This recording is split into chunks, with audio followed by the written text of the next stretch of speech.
So here's my tuition video for the Trinity Grade 1 song Balletto from the 2016 to 2019 book.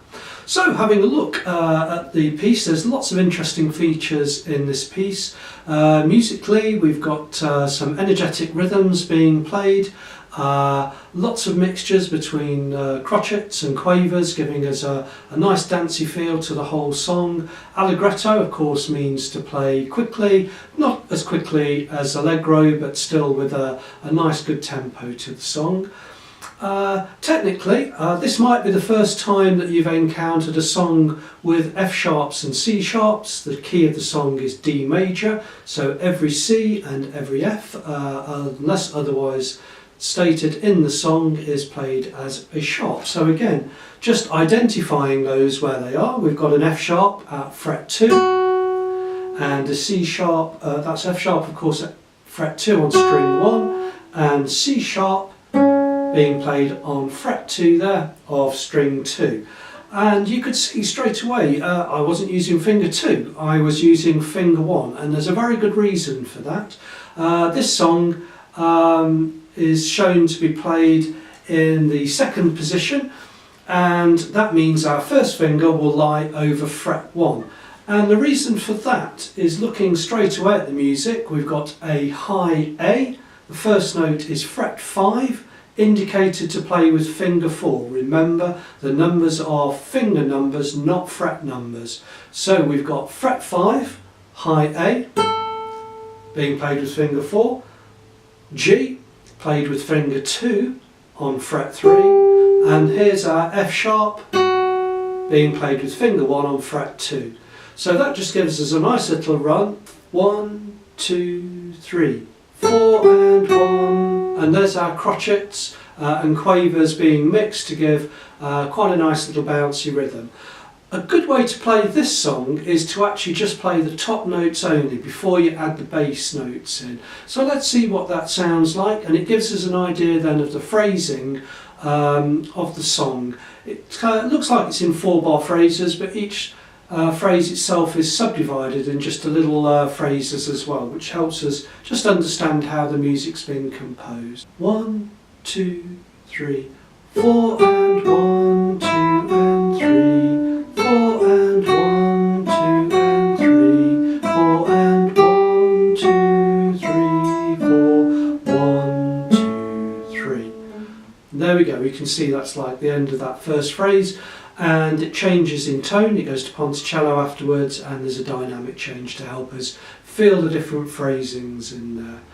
So all the notes, as I've mentioned before, now in the second position here, there is a change at the end, and I'll mention that as we go through.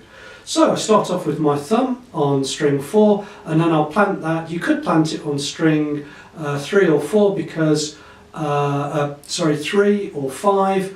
I just tend to put my thumb just out of the way. It just doesn't really matter where I put it unless I specifically want it to go onto another bass string. Here I'm not too bothered. 2, 3, 4 and 1, 2 and 3. That's the end of the first phrase. 4 and 1, 2 and 3, 4 and... Now I brought my thumb down to play string 3 as a bass note. That's 1, 2, 3, 4. Now I brought finger 3 to play my D, and finger 2 will play C sharp with the bass there, and allow finger 1 to come round to play that A. So those notes, although the C sharp is written as a crotchet, 1, 2, I kind of like it to have them ring on. It's a feature, of course, of the guitar to have chords formed and notes ringing on. I lifted off there to see what it sounded like, and then ringing on. You can still hear the melody being played, but sometimes it's nice to have those notes ringing on. Again, in exams at this grade, it's not too important to know which notes. If they just ring on and they sound nice, well, that's okay, isn't it? That takes us to the end of line 1, and we've got a ponticello change. So I'm going to play a bass note just normal, and then I'm going to move my right hand down, and now I'm going to play C sharp D, bit piano, quiet. Then I've got my next line, bar 5, 1, 2, 3, back to finger 1 on F sharp, finger 2, G, 2,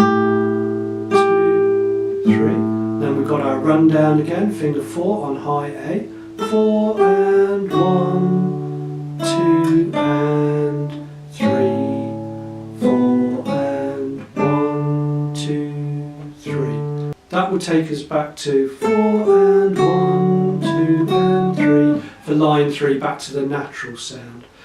So the only point I really want to mention here is if I go through this phrase again, ponticello, C sharp, finger 2 this time, 4 and 1, 2, 3, finger F sharp, now finger 1, 1, 2, 3.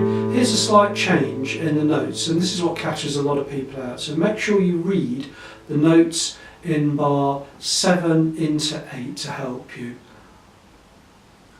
1, 2 and 3, 4 and 1, 2, 3. Just a difference in the notes there to help us through. Line 3 is exactly the same as line 1, so just playing straight through this.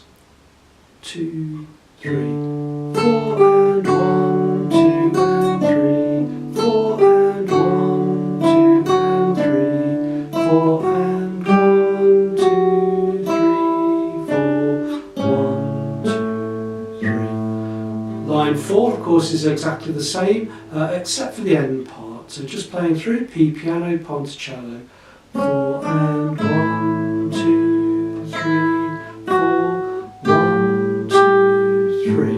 Natural, forte loud, 4 and 1, 2 and 3, 4 and 1, 2, 3, 4. At the end we had a poco rit, slow down a little bit. In the last bar we have a D with a C sharp, quite a dissonant tone. You can hear that, and then it resolves to the D. So we get 1, 2, 3, 4. So a nice comfortable song, because the first and second lines almost repeat exactly, just changes of tone and some changes of notes in the last line there at the end. Nice comfortable song to play, so enjoy Balletto.